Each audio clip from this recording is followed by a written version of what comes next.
Hey, When you were setting out to do the film, what was important about honoring the original, but also making it more contemporary in your own version of the universe? I think the honoring is making a good movie, right? That's what you got to do, like to honor any past movies, make the best movie you can make. I think that's something you always set up to do. But I think more importantly was to make sure that there was a new audience that connect with it. In a way, I make this movie as an answer to when I talk with a young moviegoer and I talk about how great Alien or Aliens is, and they go like, I haven't seen them. They don't care because they're out and it's old stuff. And I explain how cool it is and how amazing it was, and then in a way I go like, okay, wait a second, and I go away for 3 years and come back with a movie and I show them this version of it in a way to try to explain what's cool about it, why it's so incredible, why is the ideas of aliens some of the best ideas in science fiction. So it's a way to update it to a new audience and try to give them the best ideas and emotions. I think hopefully the original movies generated and plus more. So that was kind of the mission. I'm gonna bring it to a new audience that have not seen the originals, and hopefully make sure that the fans of the originals felt that it was that deserved the title. How important is it for you to keep practical especially when you're alien practical? If you've seen the movie, and answer the questions hopefully. Practical is just really hard to do. It's way easier to shoot a plate and go, well, that's a wrap. Let's leave the problem to someone else and CG later. And we don't do that on our set. Me and my team, we really go the extra mile to make sure if it can be done practical, it's done practical. That means a lot more time on set. It's just way harder, and some of the techniques are just forgotten, so you have to kind of relearn them. Even if the guys that know how to do it, how to give you the right props and the right animatronics, you have to kind of learn how to shoot them. If you don't shoot them right, they don't work.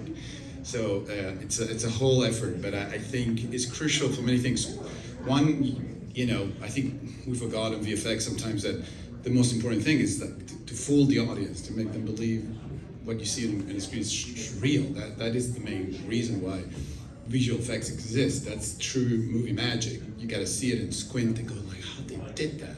How is that possible? That's what I think every science fiction movie should do.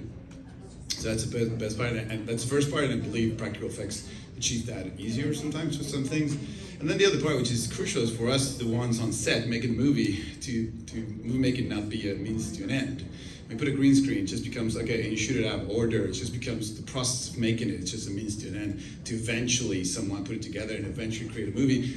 I think making a movie should be connected more to what it was for me when I was a kid, the first time I would have a camera.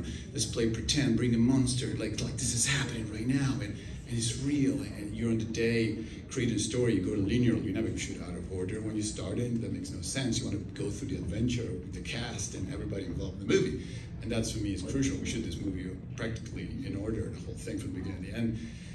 And everything you saw in the movie was actually there on the day on set, so which is very important as well. And for the actors, any actor, asking me, will prefer to be on actually a spaceship than on a green screen, and who will actually prefer to see an animatronic to a tennis ball. So, that's very important to keep everybody involved. Everybody's involved in the movie making, excited about being on a movie set, and not a green screen that most people don't know what's really going on, and someone will figure out later.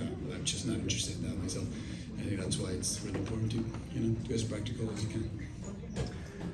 Fede, Ridley Scott and James Cameron both made near perfect alien films, and there have been a bunch of alien films since then that had various levels of success and love by the fan base, or hatred in some cases. Was there any sense of intimidation going in when you were writing this script, knowing that there's been films before that in between Aliens and what you were going to do that haven't been that well received, and with social media and the toxic fan bases that are out there? Did that ever happen at all, and how did you overcome that, if not? Yeah, to be honest, not really. Maybe I should be more worried. The reality is that as a director and as a fan of those movies, when you get the news that you're gonna get to do it, you're so fucking excited. If your heart is in the right place, you should be so fucking excited that you're making an alien movie. that someone will tap you on the shoulder and will tell you all the things you just said. Hey, but hey, it's been these other ones that didn't work, and you go, sure, I'm gonna make an alien movie. I don't care. You know, like fear should not be something that is in your heart and your mind when you're making a movie, right? There's so many things to be scared of when you're gonna go in. Just first of all, make a bad movie. That's always the biggest fear. So no, I don't think much about that. I haven't done Evil Dead before. You know, I've been through that, and also at the time I was not even thinking about it. I was just so excited I was gonna make the movie. So the same with this. I'm just my excitement about something. If I don't make a lot of movies. When I do, it's because I'm truly excited about it. So I don't think much about that. When the movie's about to come out, that's what I think about that. Like that weekend before it comes out, I can start thinking, what have I done? How did I even dare to do this? Or before I show it to Ridley Scott, that's when I go, what am I doing? Showing Ridley an alien movie. That's when you think about that. But while you write it in and while you make it, you should. And I don't. Thank God I'm delusional enough that my mind goes somewhere else and I don't feel that.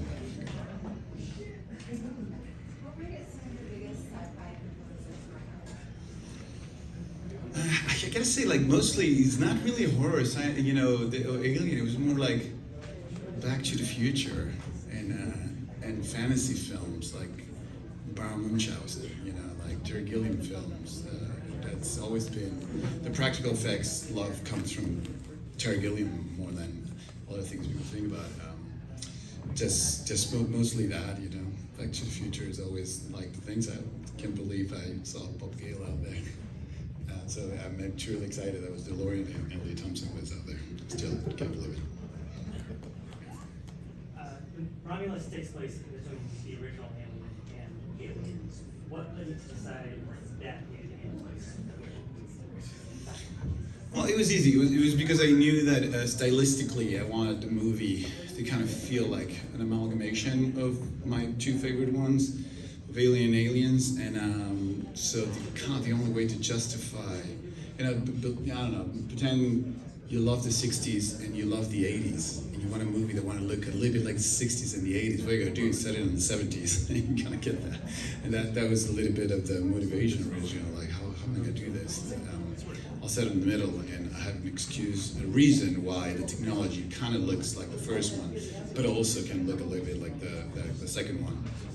That was mostly the reason. I didn't want to make too much of a deal out of it. It was one of the things I was like, who's going to look at the date? But then everybody does.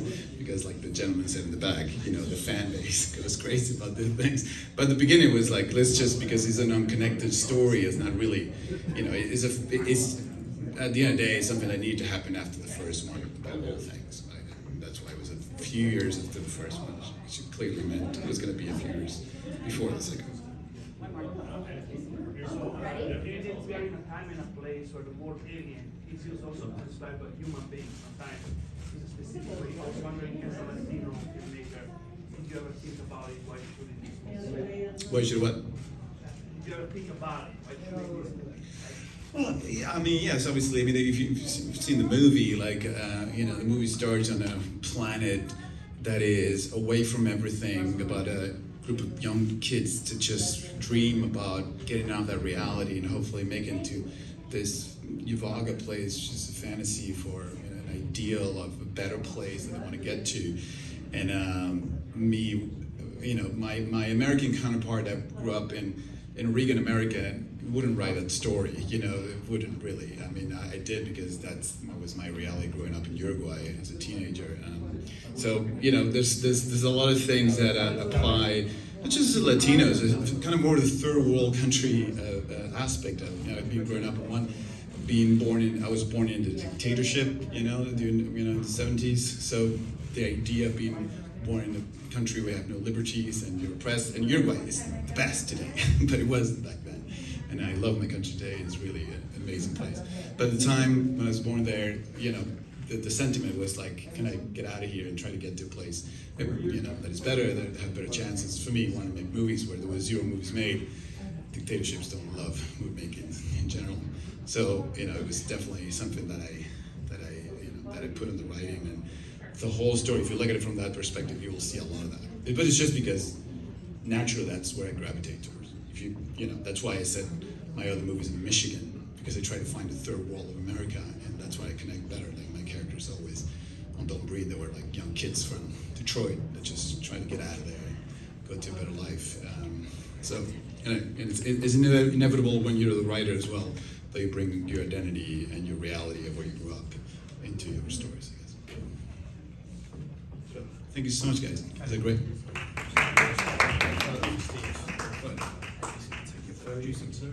Okay, Tom? Yep, I hear Okay. it. Tom.